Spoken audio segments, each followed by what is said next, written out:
Hello viewers, welcome back to my channel. Today we are going to discuss exercise 1.3 of class 10th NCERT. Let's start. Question number 1. Prove that root 5 is irrational number. जब भी आपके पास ऐसा question आए कि आपको irrational proof करना है तो आपको उसके अपोजिट एज्यूम कर लो कि let root 5 is rational number, कि रूट 5 क्या है, रैशनल नंबर है. रूट 5, अब रैशनल नंबर को आप पी बाई क्यू की फॉर्म, रैशनल नंबर्स क्या होते हैं जिसको आप पी बाई क्यू की फॉर्म में लिख सकते हैं. तो root 5 equal P by Q, where P and Q are coprime integers and Q is not equal to 0. Q हम 0 नहीं ले सकते और पी और क्यू क्या होते हैं, को प्राइम नंबर्स होते हैं जिनका फैक्टर क्या होता है, 1 होता है. फैक्टर को प्राइम नंबर फैक्टर जिनका 1 होता है. Okay, now we will squaring on both sides. Square कर देंगे हम बोथ साइड्स. रूट 5 का square and p by q का स्केयर. 5 रूट से स्केयर कट गया, 5 equal p square by q square. Q को उधर शिफ्ट कर दो, 5 q square equal p square. Okay, अगर अब हम पी स्केयर को भी इधर बाय में ले आए तो क्या होगा, पी स्केयर क्या हो जाएगा, एक मल्टीपल होगा 5 का.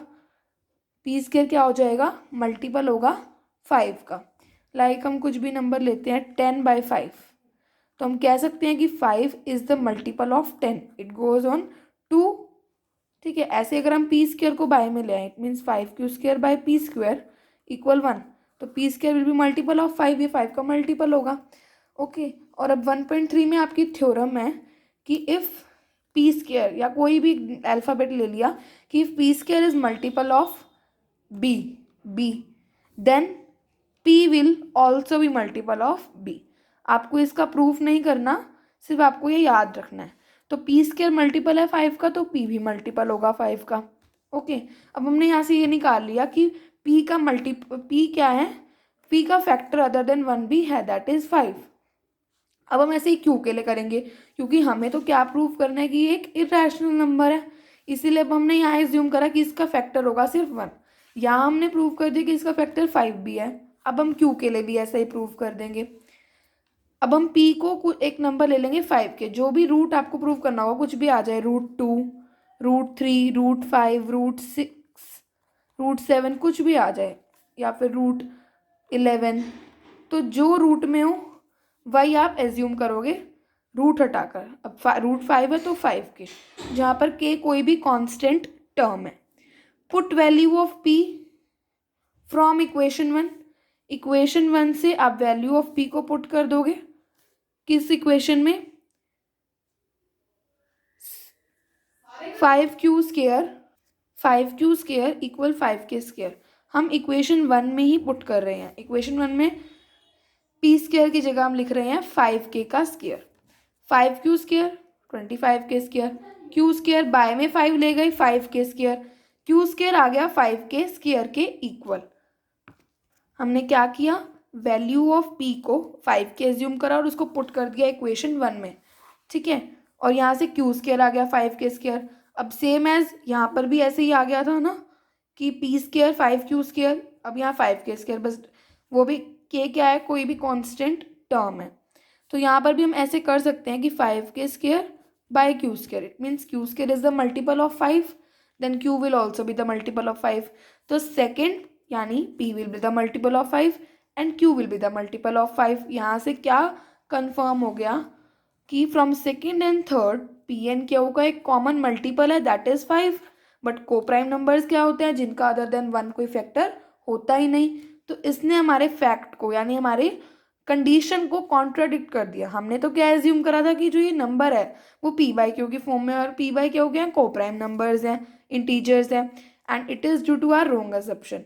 तो हमने जो रोंग अजम्पशन की, इस वजह से ये कॉन्ट्राडिक्ट हो गई situation that root 2 is rational. हमने ये रूट 5 इज रैशनल, हमने ये माना ना कि रूट 5 रैशनल है. So root 5 is irrational number. तो रूट 5 क्या है, एक इरेशनल नंबर है. तो इन सम्स में आगे सेकेंड और थर्ड सम भी आपका एज सेम एज दैट है. आपको बस अपोजिट लेके चलना है. आपको क्या है, इरेशनल प्रूफ करो तो आपने लेके चलना है कि वो रैशनल नंबर है. Now let's move on to the question number 2. Question number 2 देखो, prove that 3 + 2 root 5 is irrational. आपको इरेशनल इसमें भी यही प्रूव करना है. अब आपको कह दे कि also firstly proof that root 5 is irrational. हमने पिछले में प्रूव कर दिया कि रूट 5 इरेशनल है, लेकिन अगर ये यहाँ पर बोलता है स्पेशली तो हमें पहले रूट 5 को करना है, फिर इस सिचुएशन को करना है। लेकिन अब हमें पता है कि रूट 5 इरेशनल है। अगर आपका ये 1 और 2 मार्क में आ जाए तो आप सिर्फ इतना करेंगे। अगर आप 4 मार्क्स में आ जाता है तो आपको रूट 5 को भी पहले करके दिखाना पड़ेगा। अब ये कैसे करेंगे? एज सेम हमने इधर भी ले लिया कि 3 + 2 रूट 5 क्या है? रैशनल नंबर है। हमने यहाँ भी एज्यूम कर लिया, तो हमने उसे क्या लिखेंगे? p/q की फॉर्म में लिखेंगे। और p/q क्या है? को प्राइम नंबर है। इट मीन्स उनका अदर देन फैक्टर 1 ही है उनका, अदर देन और कुछ नहीं है। और q को नॉट इक्वल टू 0 लिखेंगे। सेम जैसे मैंने अभी रूट 5 में बताया था कि p/q, क्योंकि रैशनल नंबर को हम p/q की फॉर्म में लिखते हैं, एज सेम हम इस नंबर को भी रैशनल ले लेंगे कि ये रैशनल नंबर है, बट हमें प्रूफ तो क्या करना है? ये इरेशनल है। ठीक है, अब हम सिर्फ रूट 5 को इधर रख लेंगे, बाकी सब कुछ उधर शिफ्ट कर देंगे। फिर हम कह देंगे कि रूट 5 तो इरेशनल है, इरेशनल और ये रैशनल, तो ये भी इरेशनल होगा। बिल्कुल ईजी है।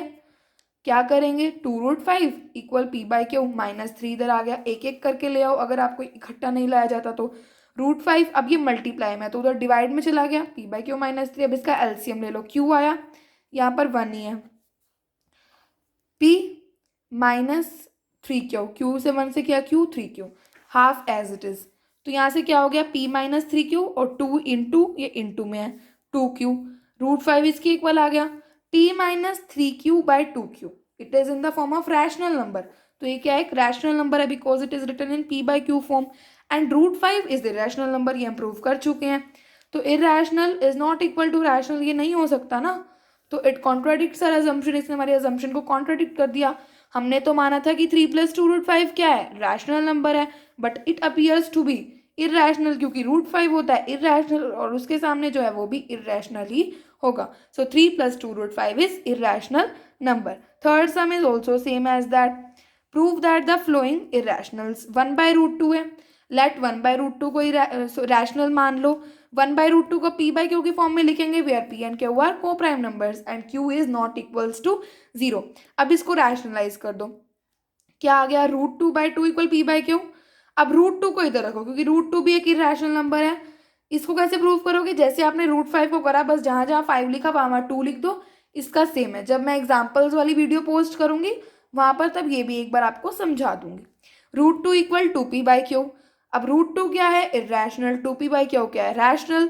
Since p and q are integers, so 2p/q is rational, but √2 is irrational. So irrational can't be equal to rational.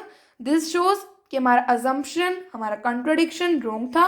तो 1/√2 क्या है? आपका irrational number, it is not rational. Now let's see second and third part. It is as same as first. 7√5 को मैंने rational माना, p/q की form में लिखा, जहाँ पर ये को प्राइम नंबर्स है और q नॉट इक्वल 0 है। √5 को इधर लिखो, बाकी सब उधर। अब ये क्या है? ये रैशनल है, ये इरेशनल, तो ये भी क्या होगा? रैशनल होगा, क्योंकि इसने इरेशनल होगा, क्योंकि इसने हमारी असम्पशन को कॉन्ट्राडिक्ट कर दिया। बिल्कुल सेम है। थर्ड पार्ट भी बिल्कुल सेम है। √2 को इधर रखो, 6 को उधर शिफ्ट कर दो, सॉल्व करो। p एंड q क्या है? इंटीजर्स हैं, को प्राइम है, तो p -6q/q क्या होगा? रैशनल।